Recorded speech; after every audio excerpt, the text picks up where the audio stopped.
Passar ou não passar no exame da ordem? Eis a questão. Olá, eu sou a professora Solange Tomiyama e no vídeo de hoje eu vou colocar o dedo na ferida, porque é muito fácil e é muito usual a abordagem sobre, olha, passar no exame da ordem, passei, obrigado, parabéns, mas e as pessoas que não passaram? E ainda, o sentimento dessas pessoas ou a frustração, a carga pesada de quem recebe o resultado e não vê o seu nome na lista. Difícil de acreditar, mas ao mesmo tempo é necessário a abordagem, dar uma chacoalhada para essas pessoas.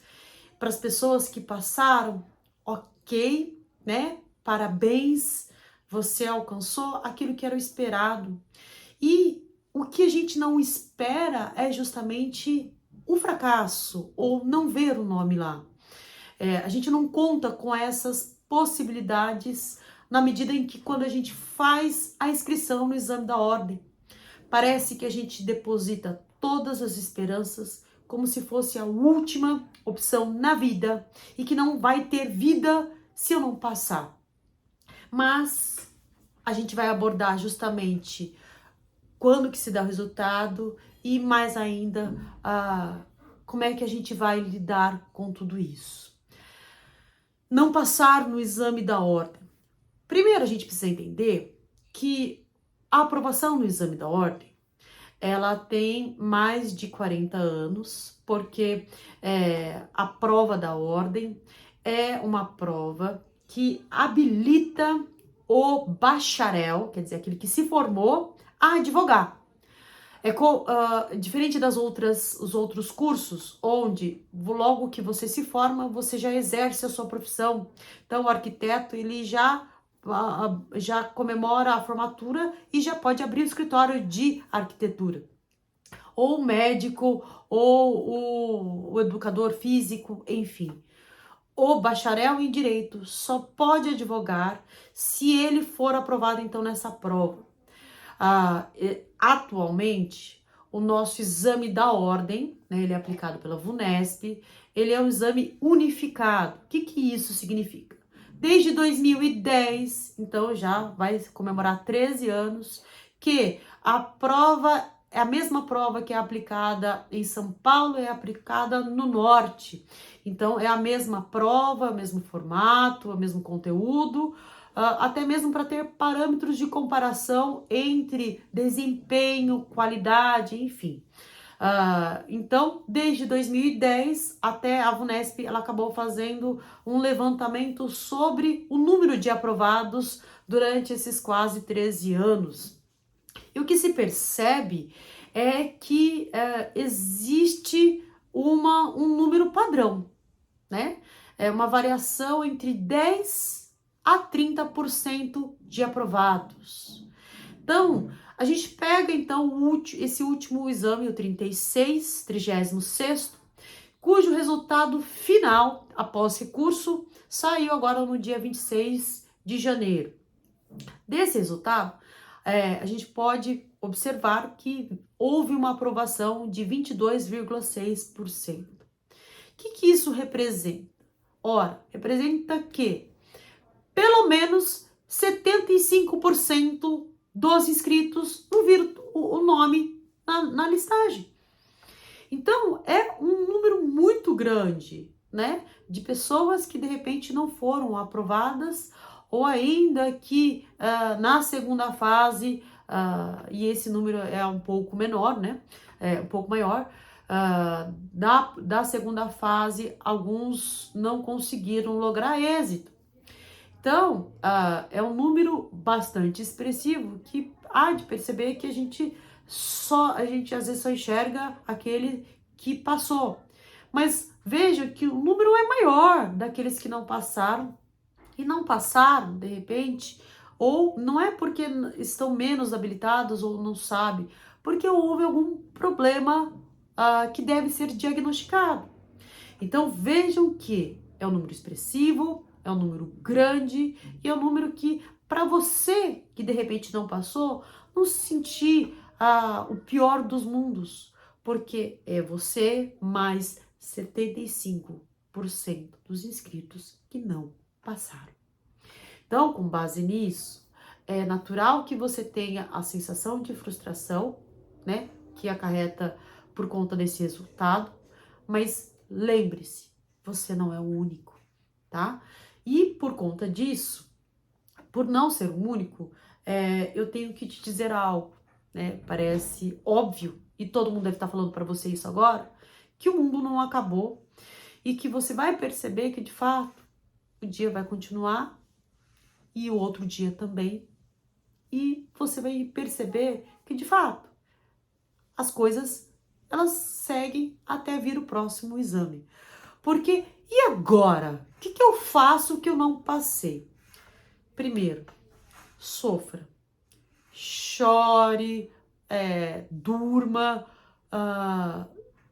legitime o seu sentimento de tristeza, porque afinal de contas você depositou e você se dedicou para isso. Então é legítimo que você sinta essa dor e que essa dor tenha um significado especial para você. E fala assim, nossa, é ruim. Depois que você passar esse período de dor, né? E te dê um prazo para durar essa dor também. Falei, olha, eu dou um prazo de um dia, uma semana, sei lá, 2 semanas.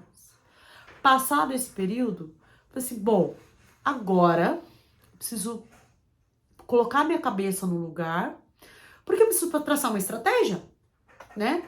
E qual é a estratégia? Primeiro, você tem que fazer um diagnóstico sobre o que você errou. O que te fez a reprovação na segunda fase? Será que foi a peça? Então, se foi a peça, você tem que treinar mais peças. Não, não foi a peça, professora, foram as questões. E eu percebi que muitas pessoas, né, eu pude fazer um diagnóstico, muitos alunos foram reprovados, não pela peça, porque acertaram a peça, mas foram reprovados por conta das questões. E por uma questão de estratégia, depois eu posso, se vocês quiserem, eu posso até abordar isso, às vezes a pessoa não sabe que estrategicamente a peça vale 5 e as questões valem mais 5.